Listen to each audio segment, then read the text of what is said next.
বিসমিল্লাহির রহমানির রহিম। মাননীয় সভাপতি, জাতিসংঘের সাধারণ পরিষদের সভাপতি নির্বাচিত হওয়ায় প্রথমেই আপনাকে আন্তরিক অভিনন্দন জানাচ্ছি।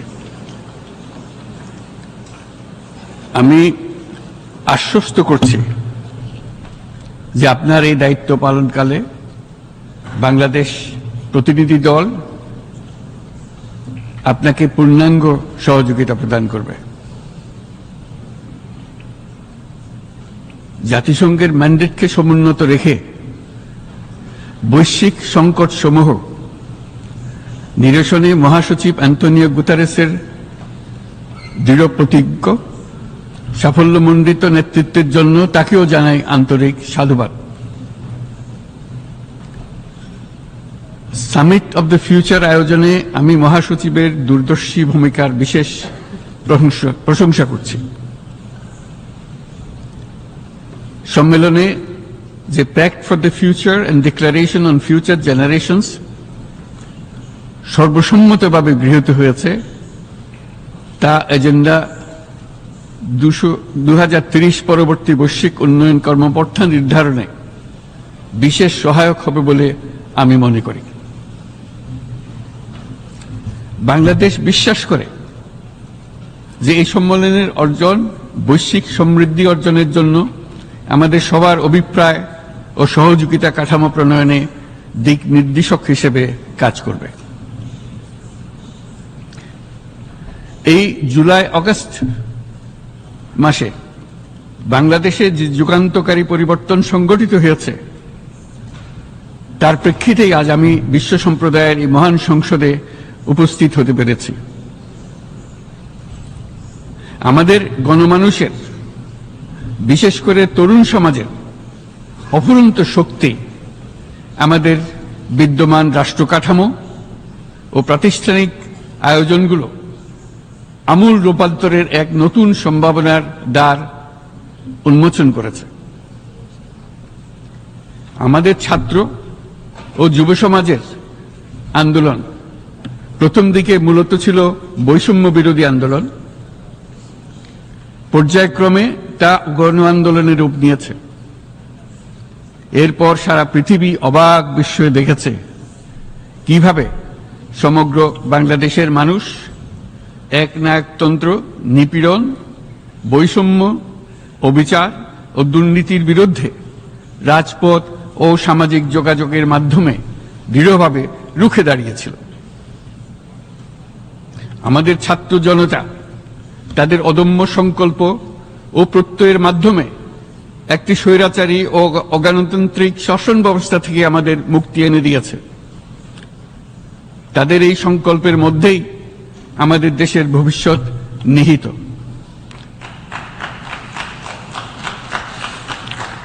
যা এই দেশকে বিশ্ব সম্প্রদায়ের মাঝে একটি দায়িত্বশীল জাতির মর্যাদায় উন্নত করবে বলে আমি বিশ্বাস করি। এই গণ আন্দোলন রাজনৈতিক অধিকার ও উন্নয়নের সুবিধাবঞ্চিত বাংলাদেশের আপামর জনসাধারণকে ঐক্যবদ্ধ করেছে। বাংলাদেশের মানুষ উন্নয়ন কর্মকাণ্ডকে অন্তর্ভুক্তিমূলক অংশীদারিত্ব রূপে দেখতে চেয়েছিল। আমাদের জনগণ একটা ন্যায্য, অন্তর্ভুক্তিমূলক ও কার্যকর গণতন্ত্রের জন্য লড়াই করেছে, যার জন্য আমাদের নতুন প্রজন্ম জীবন উৎসর্গ করেছে। আমাদের এই তরুণরা যে প্রজ্ঞা, সাহস ও প্রত্যয় দেখিয়েছে তা আমাদের অভিভূত করেছে, সারা বিশ্ববাসীকে অভিভূত করেছে। বন্দুকের গুলি উপেক্ষা করে বুক পেতে দাঁড়িয়ে গিয়েছিল আমাদের এই তরুণরা। অবৈধ রাষ্ট্র ক্ষমতার বিরুদ্ধে প্রবলভাবে সোচ্চার হয়েছিল আমাদের তরুণ তরুণীরা, স্কুল পড়ুয়া কিশোর কিশোরীরা। তারা নিঃসঙ্গ চিত্তে উৎসর্গ করেছিল তাদের জীবন। শত শত মানুষ চিরতরে হারিয়েছে তাদের দৃষ্টিশক্তি। আমাদের মায়েরা, দিনমজুরেরা ও শহরের অগণিত মানুষ তাদের সন্তানদের কাঁধে কাঁধ মিলিয়ে নেমেছিল রাজপথে। তপ্ত রোদ, বৃষ্টি, মৃত্যু ভয়কে তোয়াক্কা না করে তারা সত্য ও ন্যায়সঙ্গত আকাঙ্ক্ষার বিরুদ্ধে দীর্ঘকালব্যাপী রাষ্ট্রযন্ত্রকে পরিচালনা করার অশুভ ষড়যন্ত্রকে পরাভূত করেছিল। জনগণের এই আন্দোলনে আমাদের জানা মতে প্রায় 800-এরও বেশি জীবন আমরা হারিয়েছি স্বৈরাচারী শক্তির হাতে। উদারনীতি, বহুত্ববাদ ও ধর্মনিরপেক্ষতার উপর মানুষের গভীর বিশ্বাস থেকেই বাংলাদেশ রাষ্ট্রের অভ্যুদয় হয়েছিল। 1971 সালে যে মূল্যবোধকে বুকে ধারণ করে আমাদের গণমানুষ যুদ্ধ করেছিল, সেই মূল্যবোধকে বহু বছর পরে আবার জেনারেশন জি, যে প্রজন্ম জি, নতুনভাবে আমাদেরকে দেখতে শিখিয়েছে। এরকমটি আমরা দেখেছিলাম 1952 সালের ভাষা আন্দোলনে, বাংলাকে মাতৃভাষা হিসেবে প্রতিষ্ঠার সময়। বাংলাদেশের এই অভ্যুত্থান আগামী দিনগুলোতে বিশ্বের বিভিন্ন প্রান্তে মানুষকে মুক্তি ও ন্যায় বিচারের পক্ষে দাঁড়াতে প্রেরণা যোগাবে। আমাদের মুক্তি ও গণতান্ত্রিক আকাঙ্ক্ষাকে বাস্তবে রূপ দিতে আমি তাই আজ বিশ্ব সম্প্রদায়কে আমাদের নতুন বাংলাদেশের সঙ্গে সম্পৃক্ত হওয়ার উদাত্ত আহ্বান জানাচ্ছি। মাননীয় সভাপতি, যে রাষ্ট্র কাঠামো দুঃসহ হয়ে গেছে তার পুনর্গঠনের জন্য আমাদের তরুণরা, দেশের আপামর জনসাধারণ একমত হয়ে আমার এবং আমার উপদেষ্টা পরিষদের উপর আস্থা রেখে সরকার পরিচালনার এক মহান দায়িত্ব আমাদের উপর ন্যস্ত করেছে। এই দায়িত্ব গ্রহণের পর আমরা গভীর বিস্ময় ও হতাশার সঙ্গে মুখোমুখিভাবে দেখতে পাচ্ছি কিভাবে সর্বগ্রাসী দুর্নীতি একটি কার্যকর গণতান্ত্রিক ব্যবস্থাকে ধ্বংসস্তূপে পরিণত করেছে, কিভাবে রাষ্ট্রের মূল প্রতিষ্ঠানগুলোকে নির্মমভাবে দলীয়করণের আবর্তে বন্দী করে রাখা হয়েছিল, কিভাবে জনগণের অর্থকে লুটপাট করা হয়েছিল, কিভাবে একটি বিশেষ স্বার্থান্বেষী গোষ্ঠী সমস্ত ব্যবসা বাণিজ্যকে অন্যায়ভাবে নিজেদের হাতে কুক্ষিগত করে দেশের সম্পদ অবাধে বিদেশে পাচার করে দিয়েছে। এক কথায়, কিভাবে প্রত্যেকটি পর্যায়ে ন্যায়, নীতি ও নৈতিকতা অদৃশ্য হয়ে গিয়েছিল। এরকম এক অবস্থার দেশকে পুনর্গঠন এবং জনগণের কাঙ্ক্ষিত রাষ্ট্র ব্যবস্থা প্রতিষ্ঠিত করার জন্য আমাদের উপর দায়িত্ব প্রদান করা হয়েছে। অতীতের ভুলগুলোকে সংশোধন করে একটা প্রতিযোগিতামূলক ও শক্তিশালী অর্থনীতি এবং ন্যায়ভিত্তিক সমাজ ব্যবস্থা গড়ে তোলায় এই মুহূর্তে আমাদের মূল লক্ষ্য। বর্তমান পরিবর্তিত পরিস্থিতিতে সকল রাজনৈতিক দল এখন স্বাধীনভাবে তাদের মতামত প্রকাশ করতে পারছে। যে সব ব্যক্তি বা প্রতিষ্ঠান রাষ্ট্রীয় কাজ ও সিদ্ধান্ত গ্রহণ করার প্রক্রিয়ায় সম্পৃক্ত, তাদের প্রত্যেকের জবাবদিহিতা নিশ্চিত করাই আমাদের অগ্রাধিকার। আমরা মানুষের মৌলিক অধিকারকে সমুন্নত ও সুরক্ষিত রাখতে দৃঢ়প্রতিজ্ঞ। আমাদের দেশের মানুষ মুক্তভাবে কথা বলবে, ভয়ভীতি ছাড়া সমাবেশ করবে, তাদের পছন্দের ব্যক্তিকে ভোট দিয়ে নির্বাচিত করবে, এটাই জাতির আকাঙ্ক্ষা এবং এটাই আমাদের লক্ষ্য। বিচার বিভাগের স্বাধীনতা সংরক্ষণ ও সাইবার ডোমেইন সহ গণমাধ্যমের স্বাধীনতা সুসংহতকরণে আমরা প্রতিজ্ঞাবদ্ধ।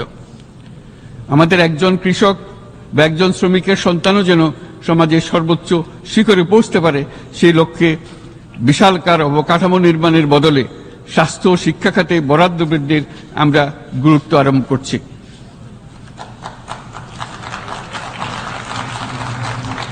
রাষ্ট্র ব্যবস্থার সকল পর্যায়ে সুশাসন ফিরিয়ে আনাই আমাদের অভীষ্ট। বাংলাদেশে যেসব আন্তর্জাতিক, আঞ্চলিক এবং দ্বিপাক্ষিক চুক্তির পক্ষভুক্ত, সেগুলো প্রতিপালনে আমাদের সরকার বদ্ধপরিকর। জাতিসংঘ সহ বহুপাক্ষিক বিশ্ব কাঠামোতে বাংলাদেশের সক্রিয় অংশগ্রহণ ও অবদান অব্যাহত থাকবে। পারস্পরিক শ্রদ্ধাবোধ, মর্যাদা ও স্বার্থরক্ষণের ভিত্তিতে বাংলাদেশ বিশ্বের সকল রাষ্ট্রের সাথে বন্ধুত্বপূর্ণ সম্পর্ক বজায় রাখবে। মাননীয় সভাপতি, গত 7 সপ্তাহের মধ্যে আমাদের সরকার বিভিন্ন গুরুত্বপূর্ণ পদক্ষেপ গ্রহণ করেছে।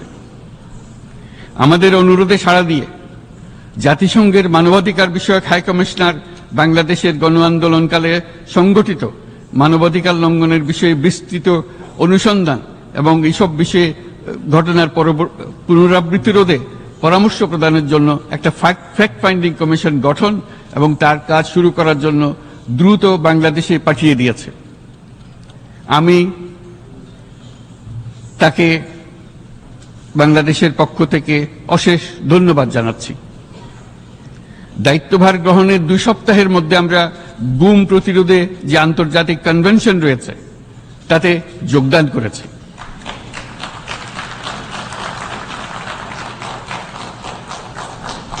এর আশু বাস্তবায়নের জন্য প্রয়োজনীয় দেশীয় আইন ও বিধি প্রণয়নে আমরা এখন প্রক্রিয়া শুরু করেছি।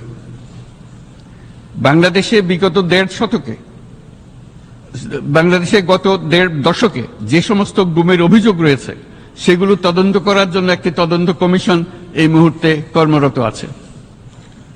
মানুষের আস্থা আত্মবিশ্বাস ফিরিয়ে আনতে এবং নির্মম অতীত যেন আর ফিরে না আসে কোনোদিন, সেই জন্য আমরা কিছু সুনির্দিষ্ট খাতে সংস্কারকে অগ্রাধিকার দিয়েছি। সেই লক্ষ্যে আমরা বিদ্যমান নির্বাচন ব্যবস্থা, সংবিধান, বিচার ব্যবস্থা, জনপ্রশাসন, আইন শৃঙ্খলা ব্যবস্থা সংস্কারের জন্য স্বাধীন কমিশন গঠন করেছি। সংবাদপত্র ও গণমাধ্যমের সংস্কারের জন্যও পৃথক কমিশন সহ আরো কয়েকটি বিশেষ বিষয়ে কমিশন গঠন প্রক্রিয়াধীন রয়েছে। ব্যবসা বাণিজ্যে অনুকূল পরিবেশ সৃষ্টির লক্ষ্যে আমরা ব্যাংক ও আর্থিক খাতের ব্যাপক সংস্কারের উদ্যোগ গ্রহণ করেছি। কোনো বিদেশি ব্যবসা বা বিনিয়োগ যেন ক্ষতিগ্রস্ত না হয় তা নিশ্চিত করতে আমরা বদ্ধপরিকর। এসব সংস্কার যেন টেকসই হয়, দীর্ঘমেয়াদে নিশ্চিত করতে এবং অবাধ ও নিরপেক্ষ অংশগ্রহণমূলক নির্বাচনের জন্য উপযোগী পরিবেশ সৃষ্টি করতে আমরা কাজ করে যাচ্ছি। গণতন্ত্র, আইনের শাসন, সমতা, সমৃদ্ধি অর্জনের মাধ্যমে একটি ন্যায়ভিত্তিক সমাজ হিসেবে আত্মপ্রকাশের অভিপ্রায় বাস্তবায়নে আমি বাংলাদেশের প্রতি আন্তর্জাতিক সম্প্রদায়ের সমর্থন ও গভীরতর সম্পর্ক গঠন করার জন্য আহ্বান জানাচ্ছি।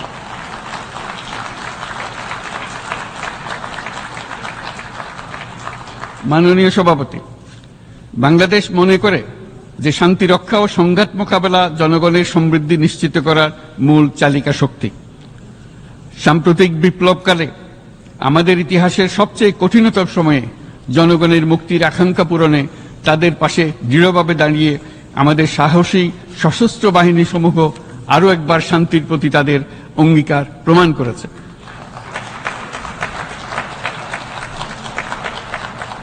এটা সম্ভব হয়েছে শান্তি রক্ষায় আমাদের অঙ্গীকারের কেন্দ্রবিন্দুতে মানবাধিকারকে স্থান দেওয়ার ফলে। জাতিসংঘের পিস বিল্ডিং কমিশনের সূচনা লগ্ন থেকেই শান্তি রক্ষার মতো শান্তি বিনির্মাণেও বাংলাদেশ সমান অঙ্গীকার ব্যক্ত করে এসছে। আমাদের দিনগুলোতে আমরা জাতিসংঘের শান্তি রক্ষা কার্যক্রমে আমাদের মূল্যবোধ ভিত্তিক অবদানের ধারাবাহিকতা রক্ষা, সমুন্নত ও প্রসারিত করতে বদ্ধপরিকর। জাতিসংঘের শান্তি রক্ষা কার্যক্রমে অবদানকারী তৃতীয় বৃহত্তম রাষ্ট্র হিসেবে বাংলাদেশ এখন পর্যন্ত 43টি দেশে 63টি মিশনে শান্তিরক্ষী প্রেরণ করেছে।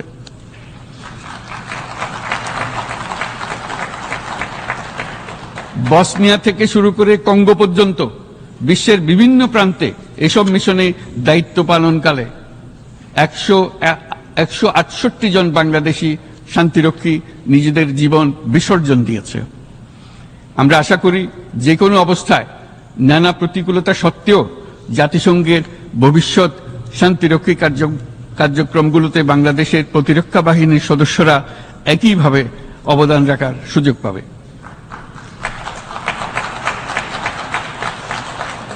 মাননীয় সভাপতি, আমাদের সকলের বাসস্থান এই পৃথিবী বৈশ্বিক অগ্রাধিকারগুলোকে সঠিকভাবে নির্ণয় করতে আগ্রহী। জলবায়ু পরিবর্তন আমাদের সকলের অস্তিত্বের প্রতি হুমকি স্বরূপ।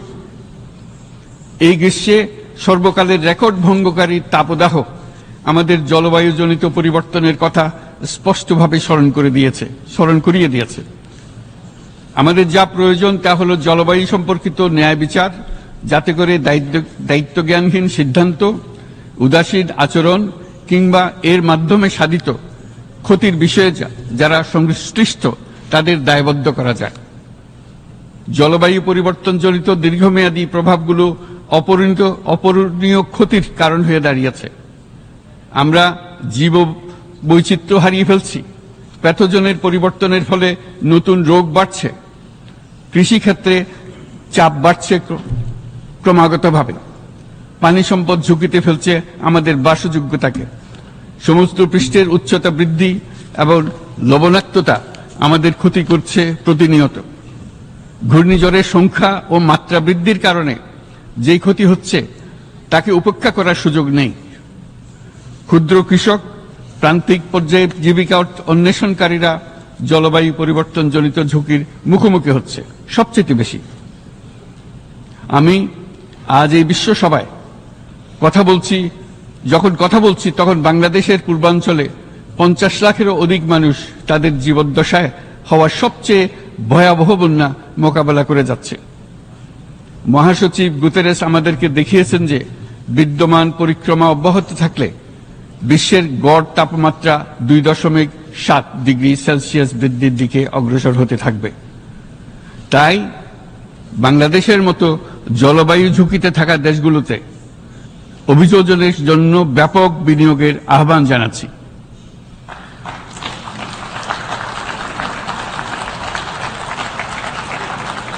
এছাড়াও উদ্ভাবনী শক্তির প্রয়োগ, অতিরিক্ত অর্থায়নের মাধ্যমে লস এন্ড ড্যামেজ ফান্ডকে কার্যকর করা আমাদের জন্য অত্যন্ত গুরুত্বপূর্ণ। একইভাবে আমাদের প্রয়োজন প্রযুক্তির সহজলভ্যতা, সক্ষমতা বৃদ্ধি।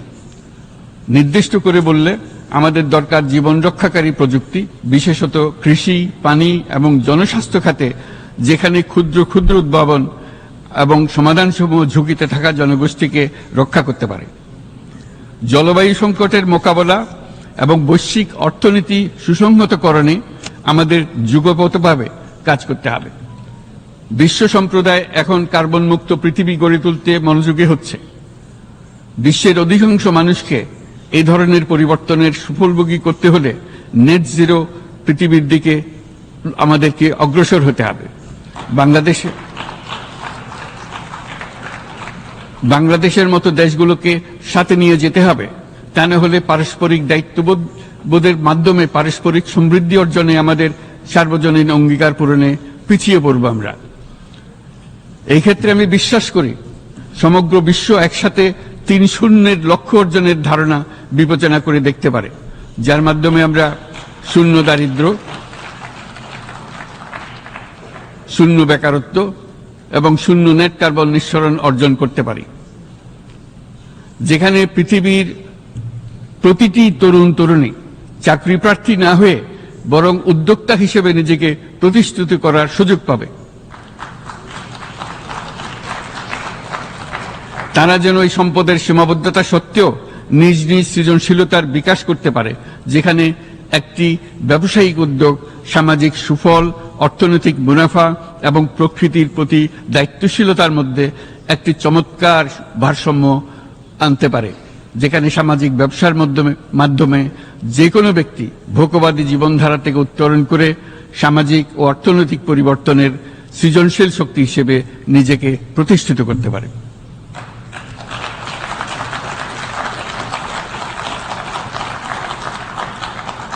এই সময়ে তাই প্রয়োজন উন্নত উন্নয়নশীল সকল দেশসমূহ এবং বিভিন্ন অংশীদারদের মধ্যে নতুন দৃষ্টিভঙ্গি, নতুন মূল্যবোধ এবং নতুন একতা।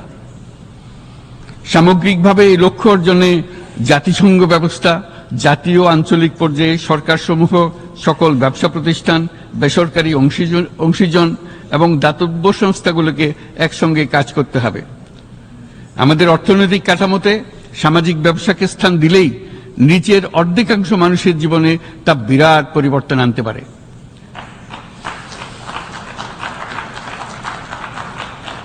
এই পদক্ষেপ একই সঙ্গে জলবায়ুর ধ্বংসাত্মক গতিকে সফলভাবে রোধ করতে পারে এবং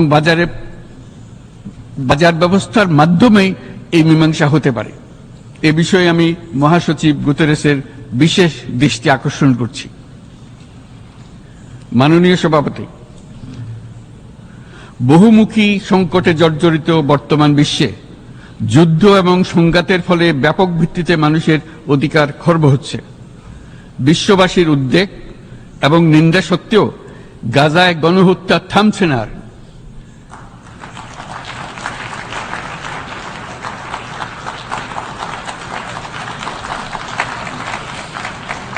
ফিলিস্তিনের মতো বিদ্যমান বাস্তবতা কেবল আরব কিংবা মুসলমানদের জন্যই উদ্বেগজনক নয়, বরং তা সমগ্র মানব জাতির জন্যই উদ্বেগের বিষয়।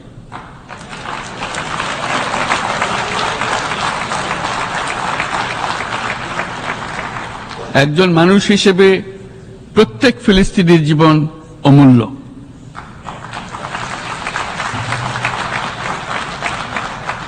ফিলিস্তিনের জনগণের বিরুদ্ধে যে মানবতা বিরোধী অপরাধ হচ্ছে তার জন্য সংশ্লিষ্ট সকলকে দায়বদ্ধ করতে হবে।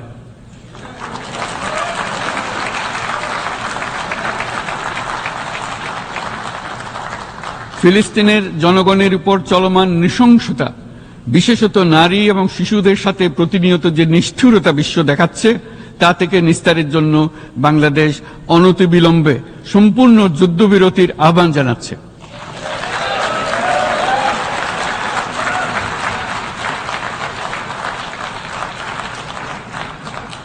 দ্বিরাষ্ট্রভিত্তিক সমাধানেই মধ্যপ্রাচ্যে টেকসই শান্তি আনতে পারবে।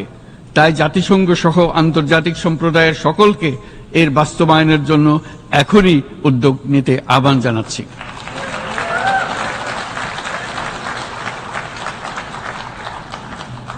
গত 2.5 বছর ধরে ইউক্রেনে চলমান যুদ্ধে বহু মানুষ প্রাণ হারিয়েছে। এই যুদ্ধের প্রভাব সর্বব্যাপী, এমনকি বাংলাদেশের অর্থনীতিতেও এর নেতিবাচক প্রভাব আমরা অনুভব করছি। আমরা তাই উভয় পক্ষকে সংলাপে বসে বিরোধ নিরসনের মাধ্যমে যুদ্ধের অবসান ঘটানোর আহ্বান জানাচ্ছি। মাননীয় সভাপতি, বাংলাদেশ গত 7 বছর যাবৎ মায়ানমার হতে আগত 12 লাখেরও বেশি রোহিঙ্গাদের মানবিক কারণে আশ্রয় দিয়ে আসছে।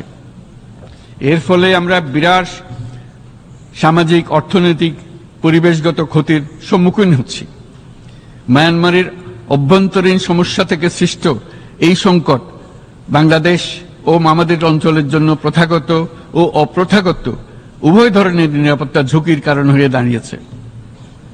মায়ানমার থেকে বাংলাদেশে বলপূর্বক বাস্তুচ্যুত রোহিঙ্গাদের সহায়তা করতে আমরা অঙ্গীকারবদ্ধ। আমরা রোহিঙ্গাদের জন্য মানবিক সহায়তা কার্যক্রম চালু রাখা এবং তাদের টেকসই প্রত্যাবর্তন নিশ্চিত করার উদ্দেশ্যে আন্তর্জাতিক সম্প্রদায়ের পর্যাপ্ত সহায়তা অব্যাহত রাখার আহ্বান জানাচ্ছি।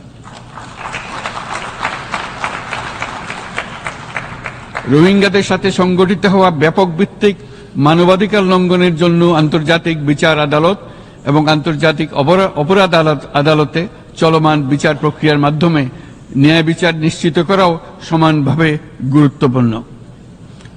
রোহিঙ্গারা যাতে নিজ দেশে স্বাধীন এবং মর্যাদাপূর্ণ জীবন যাপন করতে পারে, সেই লক্ষ্যে অনুকূল পরিবেশ তৈরিতে জাতিসংঘ অন্যান্য আন্তর্জাতিক প্রতিষ্ঠানের ধারাবাহিক প্রচেষ্টার প্রশংসা দাবিদার। এই লক্ষ্যে রোহিঙ্গারা যাতে পর্যাপ্ত নিরাপত্তা ও অধিকার নিশ্চিত করে তাদের নিজ ভূমি রাখাইনে ফিরে যেতে পারে, তার পথ সুগম করা অত্যন্ত দরকার। মায়ানমারে প্রতিনিয়ত পরিবর্তনশীল অবস্থা বিবেচনা রেখে বাংলাদেশ আন্তর্জাতিক সম্প্রদায়ের সাথে একযোগে রোহিঙ্গাদের নিজ দেশে মর্যাদাপূর্ণ টেকসই প্রত্যাবর্তনের জন্য পরিবেশ সৃষ্টিতে কাজ করতে প্রস্তুত।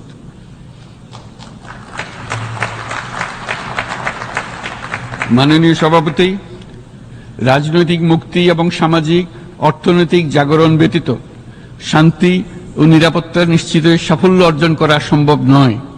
প্রায় 1 দশক পূর্বে বিশ্ব সম্প্রদায় সর্বসম্মতক্রমে এজেন্ডা 2030 প্রণয়ন করেছিল। আমরা সবাই আমাদের সামষ্টিক আকাঙ্ক্ষা ও বিশ্বাস অর্পণ করেছি এই সার্বজনীন টেকসই উন্নয়ন অভিষ্টগুলো অর্জনে। সার্বিকভাবে মাত্র 17% ও কম লক্ষ্যমাত্রা অর্জন হয়েছে। স্পষ্টতই এই ক্ষেত্রে অনেক উন্নয়নশীল রাষ্ট্র আরও পিছিয়ে আছে। উন্নয়নশীল দেশগুলোকে এসডিজি অর্থায়নে বছরে প্রায় 2.5 থেকে 4 ট্রিলিয়ন মার্কিন ডলারের সমান ঘাটতি মোকাবেলা করতে হচ্ছে। উন্নয়নশীল বিশ্বের ঋণের বোঝা, ক্ষয়িষ্ণু আর্থিক সক্ষমতা এবং জলবায়ু পরিবর্তনের ক্ষতিকর প্রভাবের কারণে বাংলাদেশের মতো দেশগুলিতে বেশি ঝুঁকিতে রয়েছে।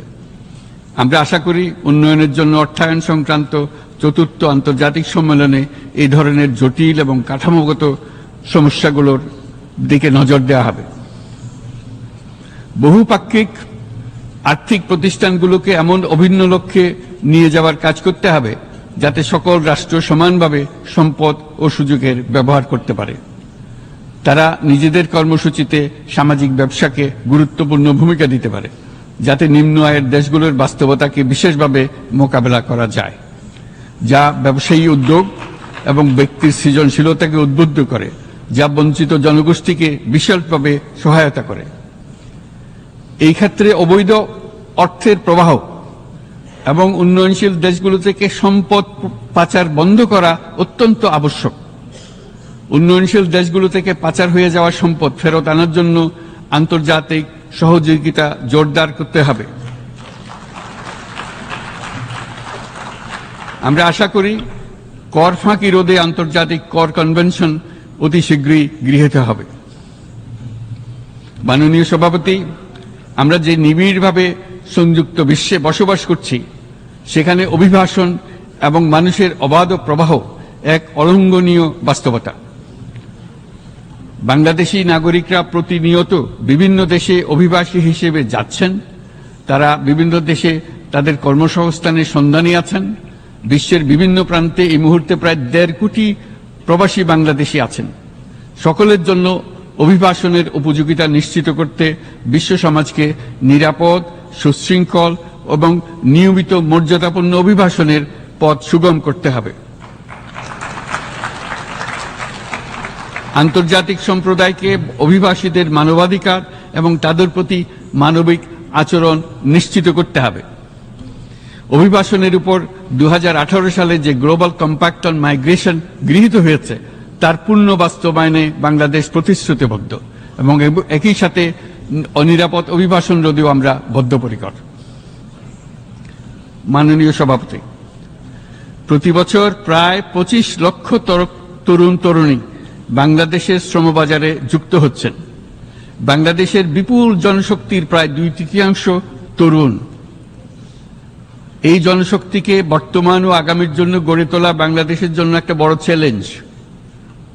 ক্রমপরিবর্তনশীল কর্মজগতে একজন তরুণকে প্রতিনিয়ত নতুন দক্ষতা অর্জন করতে হয়। এই কর্মপরিবেশের সাথে মানিয়ে নেওয়া শিখতে হয়। এই জন্য বাংলাদেশ যখন মধ্যম আয়ের দেশ হিসেবে উন্নতি হচ্ছে, তখন আমরা শিক্ষা এবং প্রযুক্তিগত সহায়তা লাভের উপর বিশেষ জোর দিচ্ছি। এবার কৃত্রিম বুদ্ধিমত্তার বিষয়ে আসি। কৃত্রিম বুদ্ধিমত্তার অভাবনীয় বিকাশ এবং এর বহুমাত্রিক প্রয়োগে বাংলাদেশ বিশেষভাবে আগ্রহী।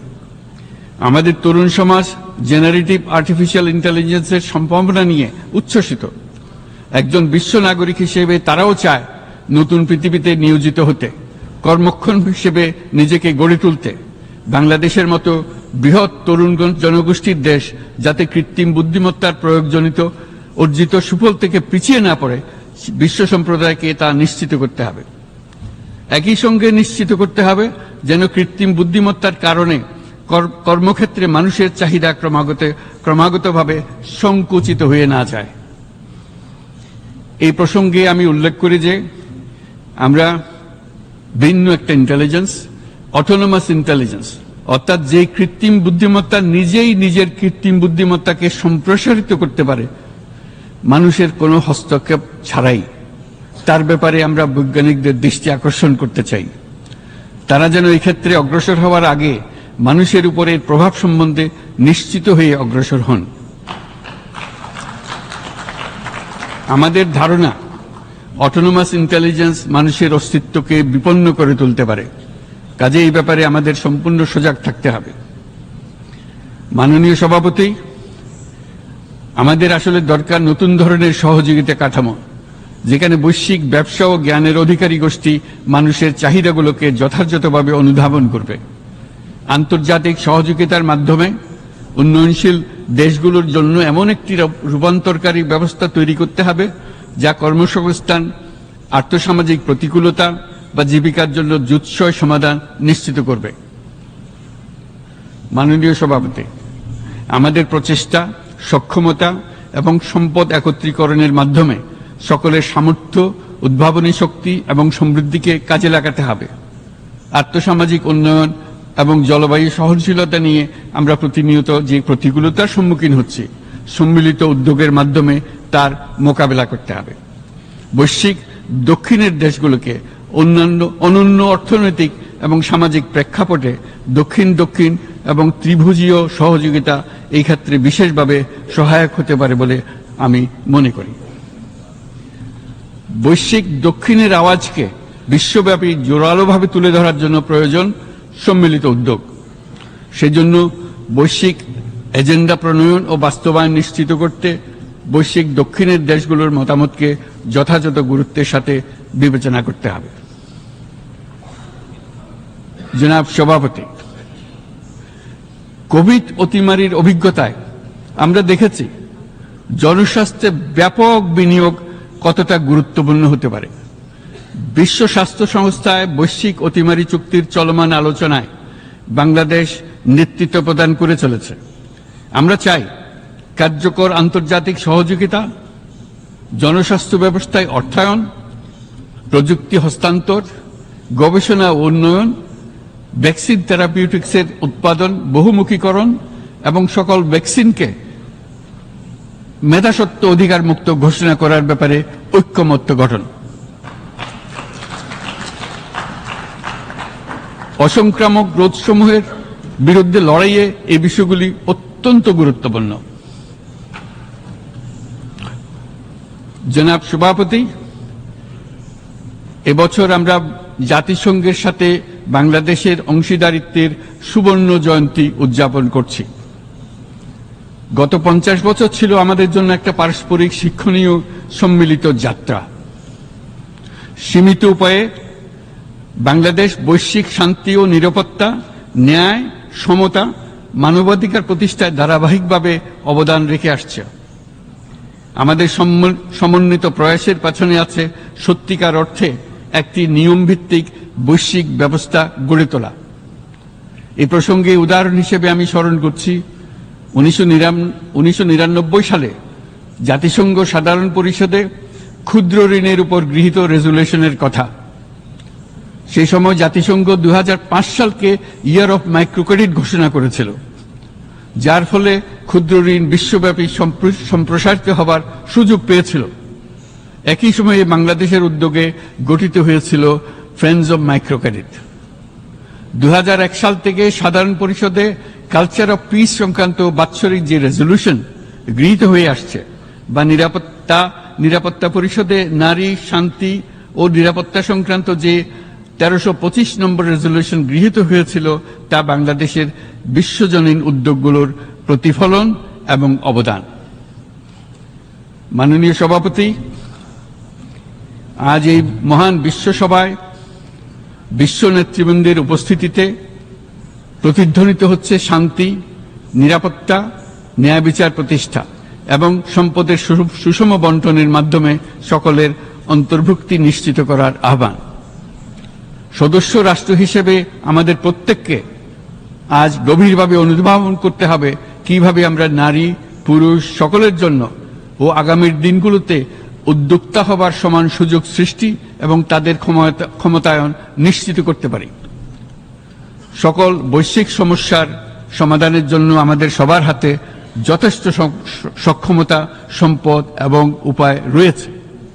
আসুন আমরা জাতীয় বা আন্তর্জাতিক যেসব প্রতিশ্রুতি দিয়েছি তা বাস্তবায়ন করি এবং অর্থনৈতিক ক্ষেত্রে সামাজিক ব্যবসার ধারণা প্রতিষ্ঠিত করে সকল প্রকার বৈষম্য ও অসমতার অবসানে ঐক্যবদ্ধভাবে আমরা কাজ করি। বাংলাদেশের তরুণরা প্রমাণ করেছে যে মানুষের স্বাধীনতা, মর্যাদা ও অধিকার সমুন্নত রাখার অভিপ্রায় কোনো উচ্চাভিলাষ নয়, বরং এটা সকলের নিশ্চিত প্রাপ্য। আজ এই মহান সমাবেশে আপনাদের উপস্থিতিতে শান্তি, সমৃদ্ধি ও ন্যায় বিচার নিশ্চিত করতে আন্তর্জাতিক, আঞ্চলিক এবং জাতীয় পর্যায়ে বাংলাদেশে তার ভূমিকাকে ক্রমাগতভাবে জোরদার করার নিশ্চয়তা দিচ্ছে। আজ আপনাদের সবাইকে শুভেচ্ছা জানাচ্ছি, ধন্যবাদ জানাচ্ছি।